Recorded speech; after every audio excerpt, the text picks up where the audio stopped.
All right, guys. Alex and Kacy here once again. We're back. I have the pleasure of being joined by Bruno, one of our preferred lenders with guaranteed rate.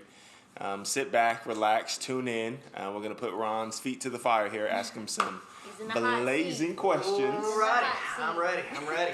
And we're also going to take you guys through some properties that we toured with Ron and just some things in the market that we want to bring to your attention. So let's go. Dive in. So Ron, tell us a little about yourself and how you got into lending. Sure. So Chicago native, moved when I was 7. Grew up in Hilton Head Island. So it's a little resort town in between Savannah and Charleston. So my wife says that she married a Cabana boy. Went to Emory University in Atlanta. Lived in LA for 16 years before making it to the great state of Texas in 2018. So love it here. Got into lending actually first via, I was a financial advisor. Okay. So I've been in personal finance for 13 years and I've been in lending for 9 years. And Awesome. absolutely love it. Absolutely love it. Awesome. Yeah. Well, we're excited to have you here. I'm so excited to be here. This is the best here at Compass Studios, right? Yeah, Compass Studios. We've renamed, we've rebranded. All right, Ron, so we're going to kind of take you through some questions that sellers, buyers frequently ask us. So let's get to it. All right, let's do it. Anything new in the lending landscape as it sits currently now? Yeah, absolutely. So, last year was obviously, a little bit of a challenge, right? You had a lot of lenders, they weren't able to actually process loans due to COVID. And a lot of the, we call it non-QM or non-qualified mortgages, a lot of the brokered channels, that really shut down, right? Jumbo loans, so anything above conforming loan limits, those actually were a little bit more difficult.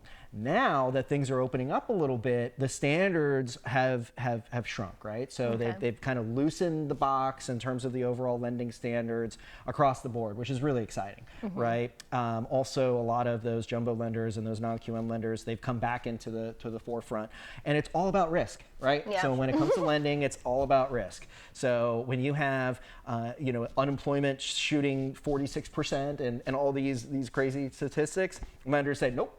Not today. Right? But the silver lining with all of that was that the Fed, they decided they reduced rates down to 0 last year.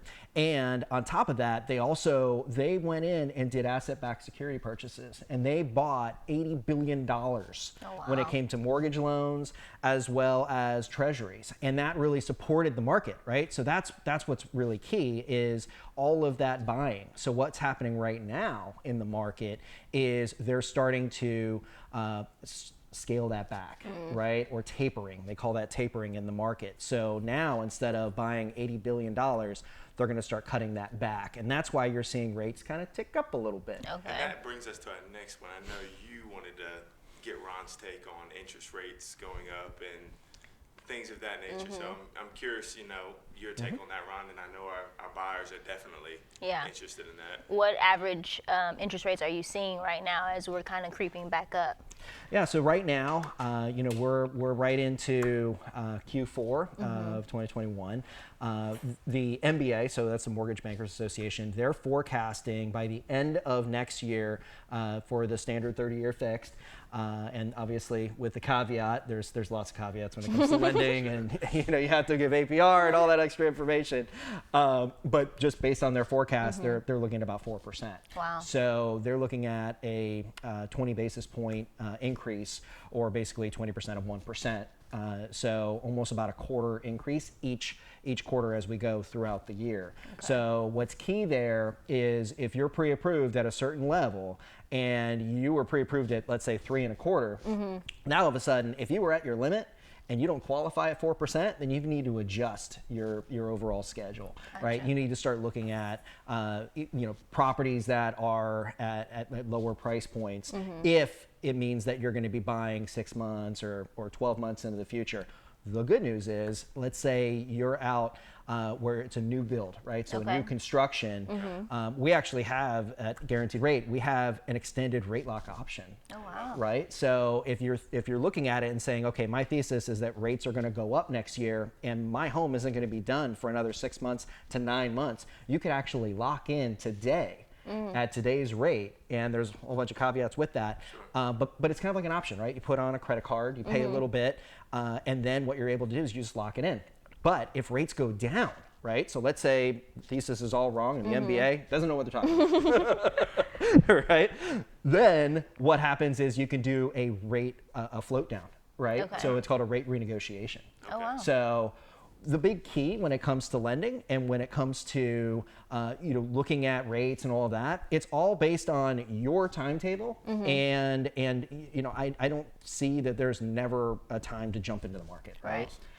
So You hear that, people? Yeah, I was that's gonna right. say. So Never a now bad is time. the never time a to bad buy. time.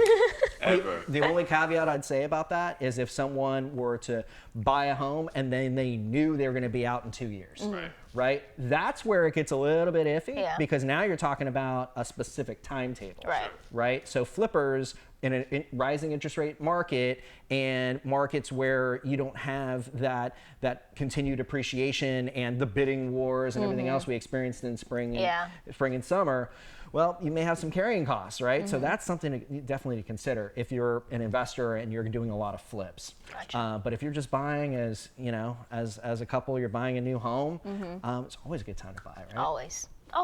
To buy with us, though. Yeah. No, of With course. Alex and Kacy. And Ron is your lender. Yes.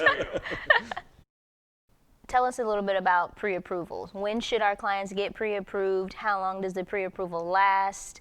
How often do you guys run their credit? Tell us a little bit more about that. Yeah, great questions. Great questions. 90 days, right? So Okay. that's the number when we look at credit reports, right? Okay. So credit reports are good Yeah. for 90 days. Oh, good, because that's what I've been telling them. You So told I'm them the right. thing. It's 90 days. On top of that, a pre-approval. So once we issue that pre-approval, that's also good for 90 days. Okay. Right? So Awesome. credit 90 days, pre-approval 90 days. And as far as when's a good time to run it, it all depends on their particular time schedule. Right. Right? What I always do is I always offer, if someone comes to me and says, I want to buy a home in September of 2022, and they're like, I just want to have a good idea of where I stand, I will always do that, because the cost to a consumer is 3 to 5 points in their credit report. Right? Because a residential credit report, which is pulling, TransUnion, Equifax, and Experian, it's 3 to 5 points. And it's considered good credit, Right. because the idea is that the balance goes down over time, Yeah. right? Versus a credit card when you go to Macy's, Yeah. and they give you all those incentives Yeah. and those gift cards and you just keep all spending that stuff. and all that. Yeah. Exactly. So it's considered good credit, so they're not going to hit you, Okay. right? They're not going to have that massive hit. But what's great about a baseline is it allows us to have a framework. Right? So when someone says, okay, I want to buy a home, I'm thinking $500,000 and I've got 20% down. Okay, great. So that's a loan amount at $400,000.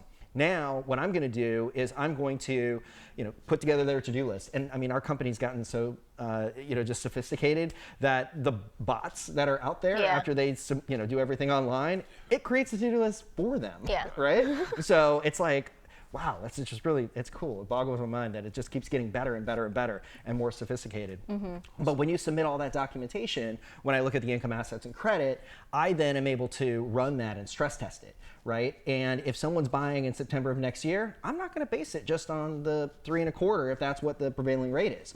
I'm going to stress test it and say, okay, let's say worst case, maybe it's 4.5%, right? Or 4%, right? Just to make sure that we're still within that framework. Gotcha. So I've been getting a lot of texts and emails from you about some Red Arrow program. Yeah. Yeah, you too? Yes, Okay. yes. What is that all about? Well, I want you guys to know about it, right? Okay. I'm persistent from that standpoint. But I'm really excited about this, right? Okay. So the technical term is the Red Arrow Approval Express program. Gotcha. And what's great about it is it is a pre-underwrite. Okay. Right? So when we work with somebody and you have somebody, you brought them to me, I pre-approved them, we're in escrow, right? So we've already opened escrow on a new property. Well, what happens is I'm the one that locks the loan. I then send that to my processor. My processor, they then order the appraisal. They then reach out to the IRS, get their transcripts. They reach out to the employer. They get all this information and they package the whole file and get it into underwriting. Right? So that takes time. Right? So we're talking about time, and we're also talking about we talked about risk, right? We're talking about the uncertainty. So what this program allows us to do is we get to go halfway through the loan. Awesome. Before you even make a first offer. Okay. Because what happens is we take that file, it goes through underwriting, and it's the same underwriter that's going to be working on the loan, and they give us that conditional approval. And that conditional approval, that is an underwriting approval that has told the consumer that we have reviewed your income, assets, and credit, and provided that you can meet these particular conditions, then we're going to close on this loan. Awesome. Right? So it's like in half the time. Yeah. Okay. Yeah. Nice. So we're halfway through the loan process.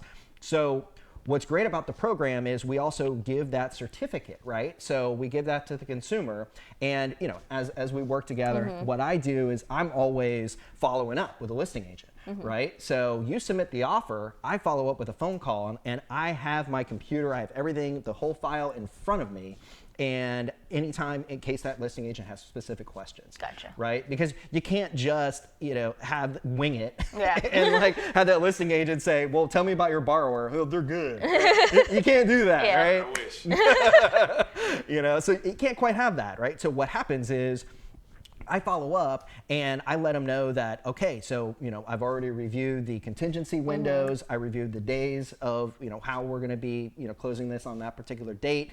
And, we're direct lenders and we're going to meet all these milestones, if not exceed them. Right. Awesome. And that's our goal. And if they have any specific questions about FICO or, what they do for a living, all that kind of stuff, like I have that information available. Gotcha. Right. And what's really great about this program, it started out where it was FHA, VA, and conventional, but now we've actually opened it up to jumbo. Oh, so cool. now Okay. we're able to reach out to those more affluent buyers. And give them that sense. That's great. So, I'm working with somebody right now where, they have a $2 million loan. They want to buy this particular home. They want to be able to beat out every other offer that's coming out there. I mean, we're going to be ready to go. I'm psyched, right? Yeah, So, that's exciting. Yeah. Awesome. Cool. Well, we definitely have to get a lot of our clients on that Red Arrow program. Yep, the Area Approval Express. Red Arrow Approval Express. There you go. Cool.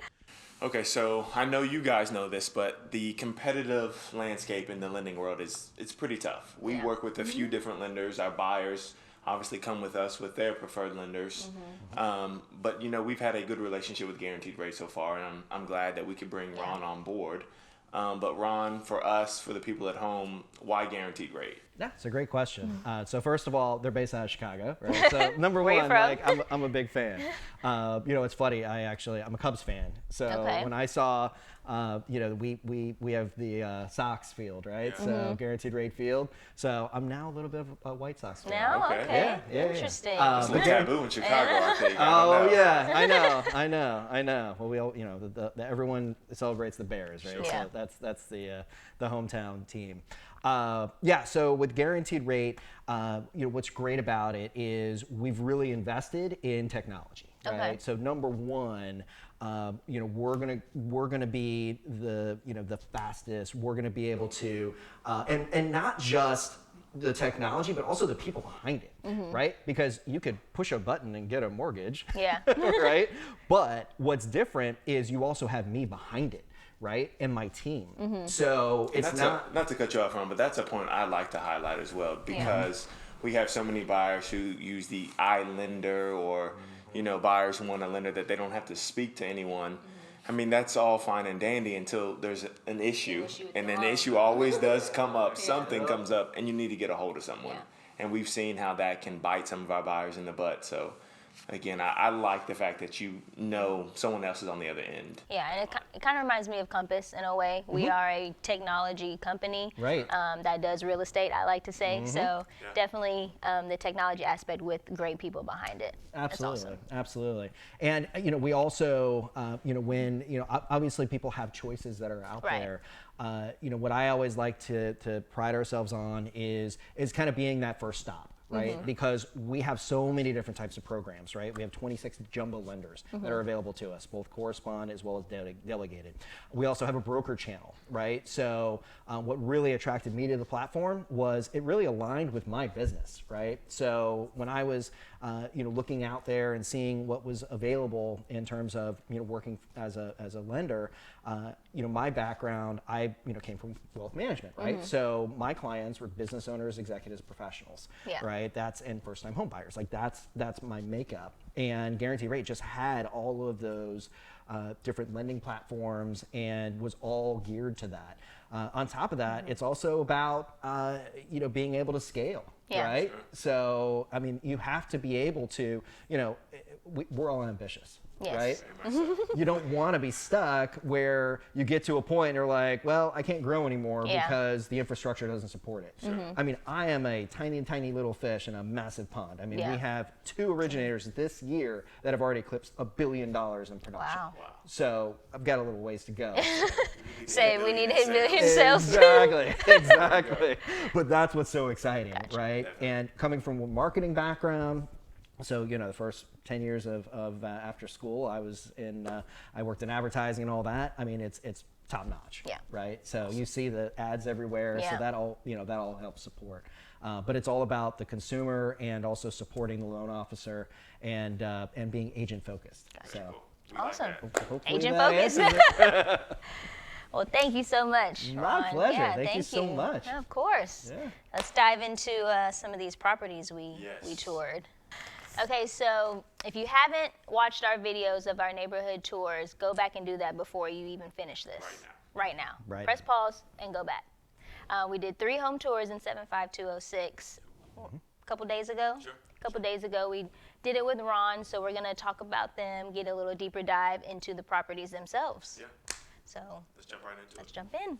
All right, first one was Tudor. Yes. Beautiful Tudor. Beautiful Tudor. It's in M Streets, built in 1927, I think. $795. Yeah, $795. A little on the pricey side. It was.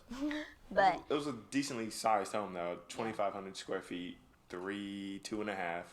So plenty of room from that standpoint. But that style of home is not necessarily one that you and I typically go for, but I would live in that home. Yeah, it was beautiful. Yeah. It had a lot of backyard space, which is very important in this day and age. But it was it was well kept and maintained and had a lot of great updates. Which I think is huge for older homes, how the seller or the current homeowner is upkeeping a home, especially an older home. It just needs a little bit more TLC every now and then. Absolutely. But that's huge for resale because there's nothing worse than walking into a 1927 Tudor and it is falling apart. Yeah, and you have to redo it, gut out the whole thing, and you want to be move-in ready. Yeah. And that location is awesome. The M Streets, it's full of classic Tudors, some craftsmen, some mainly Tudors, but the neighborhood itself is got a very welcoming vibe. It's very family oriented. The yards are actually a good size. It's always desirable too. Always desirable. To be that close to the city and downtown, it's a great area. So it was listed at $795. Yes. So if we have a buyer who is okay with that price point, wants to be in that neighborhood, Ron, what's the best way that they can set up and go for it? Yeah, so $795 is an interesting price point, especially now. Okay. Right. So I mentioned briefly that the conforming loan limits, right? We talked about so in 2021 the conforming loan limit is $548,250. Okay. Right. Yeah. But in 2022 it's been announced that it's going to be $625. Nice. Yeah. So if you think about it, if you have someone that's going to put 20% down, you're almost at that limit, right? Because if you put down, I'll have my notes right here, right? So if you technically put down 21.38%, you are now in that conforming limit, right? With the $795 price point. Right. So, if I were the listing agent, I might have even priced it down to where you actually qualify with 20% down. But, that's just technical. But it's only $11,000 difference. Yeah. Right. So if you have that little bit more, you might be able to qualify for a conforming loan. And the reason why that's important is because with a lot of these jumbo lenders, they have additional requirements. Right. Tighter guidelines. Tighter guidelines. Yeah. Exactly. So, there may be a lender that, when you're looking at the jumbo side, I would say on average, the debt to income ratio can't exceed 43%. But if you look at conforming, it could go all the way up to 50. So if you have someone that has a lot of assets, but they also have a lot of debt, that's where you would want to come into that particular range. Okay. The rates also might be better on conforming. So I like the fact of having options. Yeah. So that's what I noticed. Absolutely. Yeah. So another plus was when we were in comps, we saw that the sales price was actually much higher than the list price average on a lot of homes. Yeah, it was on And the higher side. we know what that spells.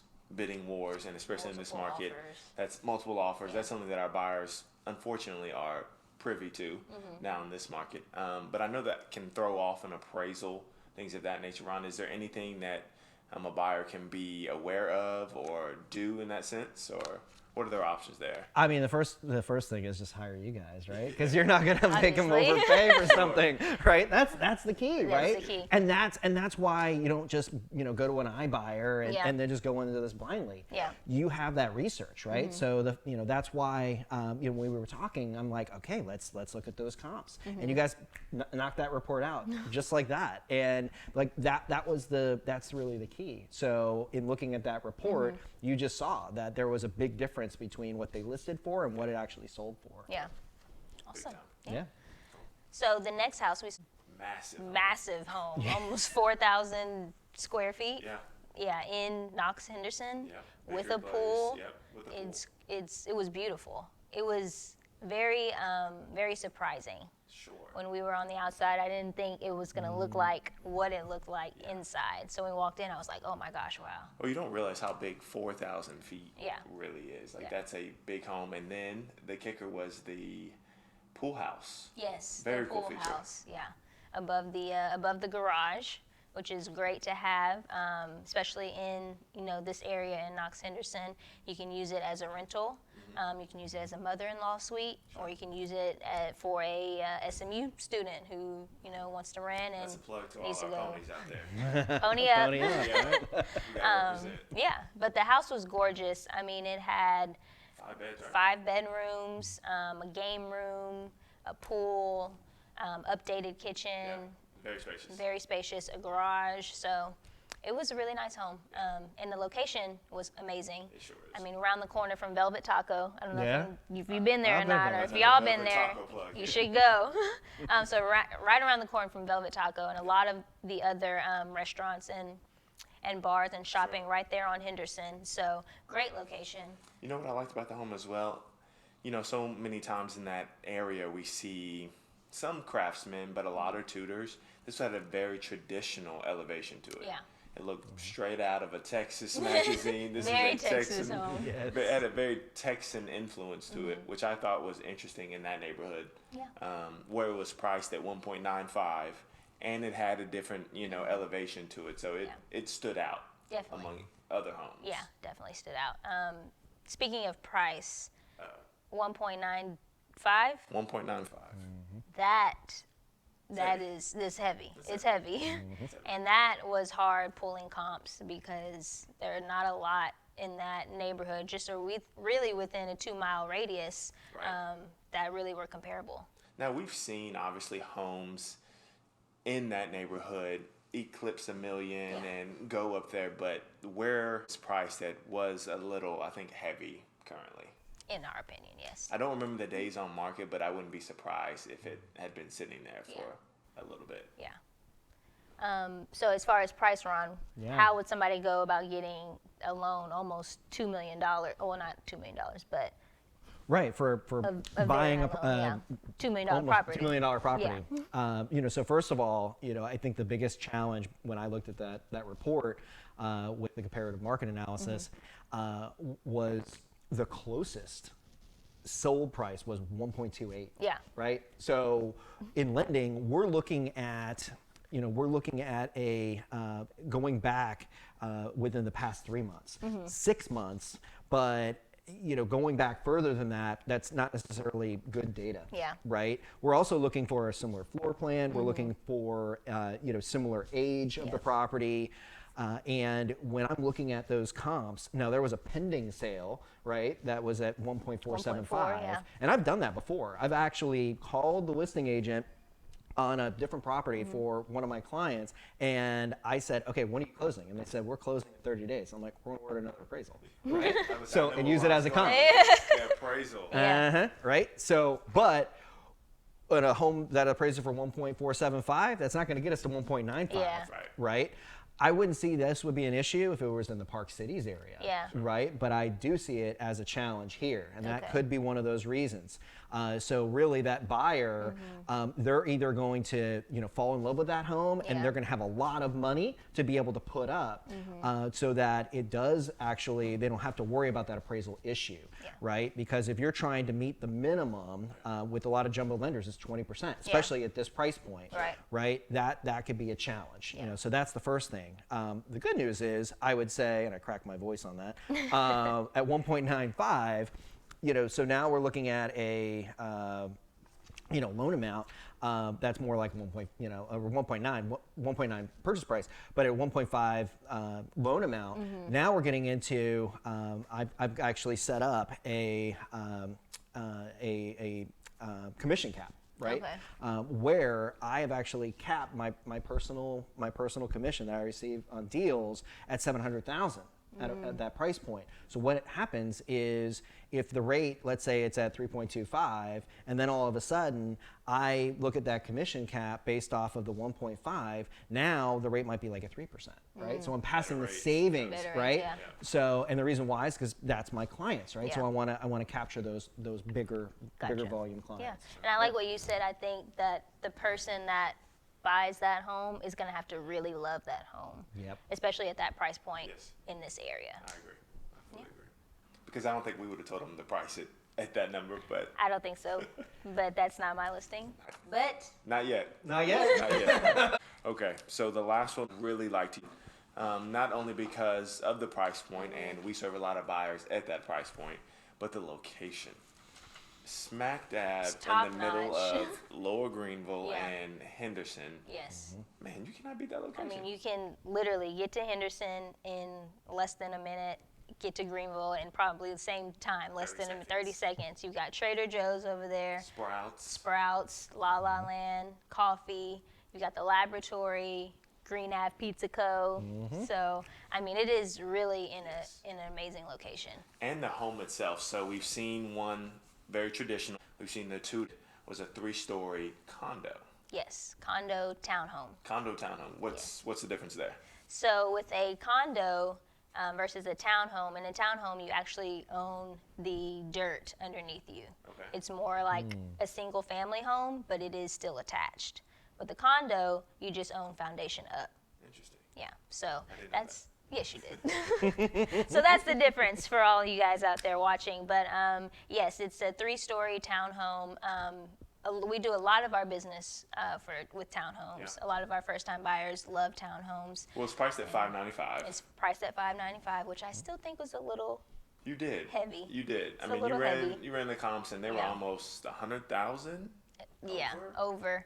And then even where I thought it should be priced, and then their neighbors in that same row were just sold recently for a lower price. So I get that it's an in unit, you're only sharing one wall, you've got a bigger yard, you've got more windows and light and things like that. But if we're still talking about finishes, square footage, floor plan, style, size, it is on the heavier side of the price. That's good to know. Yeah. So speaking of this price point, $595, Ron, we spoke, and your points were that it basically fit nicely in, I guess, the products that you guys would offer, or. Yeah, especially given the higher conforming loan limits, right? So if you were thinking about it before, I don't have my calculator in front of me, but you might have to put down more than 5%, right? When it was at 548 in terms of the loan amount. But at $595, if the conforming limit is $625, you can meet the minimum standard, right? And if you have that extra money in case it doesn't appraise, which it might, because we looked at those comps that sold for $100,000 less, then you might have that ability to put that extra money into the transaction, or be able to have a little bit more negotiating room, if that's what you were looking for. The key with condo financing is it's a little different than standard, right? Because again, we talk about risk, right? So the investor, on a single family home, they're looking at that particular home and they're saying, okay, so, whatever happens inside that home, it's really just the homeowners, right? In addition to, acts of God and everything else. But at a condo, you got all the neighbors around you. All the neighbors right? you have to worry about. And they affect the livability and the asset. Right? Because at the end of the day, I mean, you put 10% down and you say, yes, we're homeowners. Guess what? Bank owns 90%. They want their money. They want their asset protected for now until you pay it off and get the red door, right? Yes.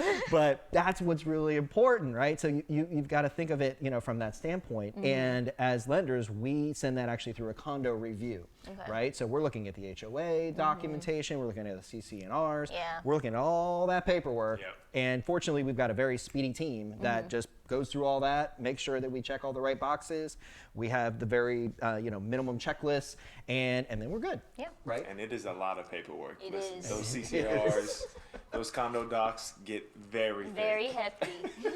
Absolutely. Okay, so 3 great properties, 3 different neighborhoods within 75206. Yes. What's your favorite? I'll go with you, Ron. I actually like the most. Okay. Yeah. Because ever since moving to Dallas, everyone talks about the M streets, like that's the coveted area. I think there's a lot of room for growth there. You could do a lot of renovations. I like the attractive price point. They have great school district. Yes. He's a tutor man. He's a tutor man. Yeah, absolutely. Alex? So my favorite is probably only because it is similar to the style of home that we're in now. It's got a balcony, which we don't have now, so I want the balcony. It's got a great size yard. It's gated. The location, literally, That's enough. It's really enough, and it's all the space that we need now. So I think, and just the style, it's a little bit more modern. It's got great finishes, great appliances. So yeah, that's my favorite. What's your favorite? I'm gonna throw a curveball here. No way. I'm going. Are you a tutor man? I could be a tutor man, guys. This is a first. We're getting this on camera. This is a first. I'm a little shocked. I'm a little shocked as well. But, I did modern just like ours. I mean, ours was built last year. So that style, we can resonate. We understand that style of living, right? But as you and I, continue our life, we're thinking what our next home might be. This is true. And we really don't want to leave the neighborhood. No. We love living in 75206. We cannot say anything. We always talk about where are we gonna go next, and dang, we just really can't come up with any place that's better right now. So that's affordable. Affordable. I thought price point for us to jump into next. Okay. And I just see the resale being over right there in M Streets. It is never going to go out of style. And I really like the home. It was spacious. There were some things that would change. I can agree. But I think I'm a tutor man. I'm with Ron on this. I'm a tutor man. We got tutor mans over here, tutor men. You guys let us know. Drop a comment. Let us know what your favorite was of the 3. What's your favorite? If you want to buy one, I know 2 people who can help you. And I say a 3rd person who can help you get into the home as well. So let us know which one was your favorite. Guys, as we wrap this up, this has been awesome. It's been fun. This is so fun. Ron, thank you for coming so on the much. show. Absolutely, my pleasure. Coming on our show. Thanks for having me. Yeah, of course. Yeah. So you guys make sure you go watch all of our neighborhood tour videos, like I said earlier, and then let us know what you think. Roger that.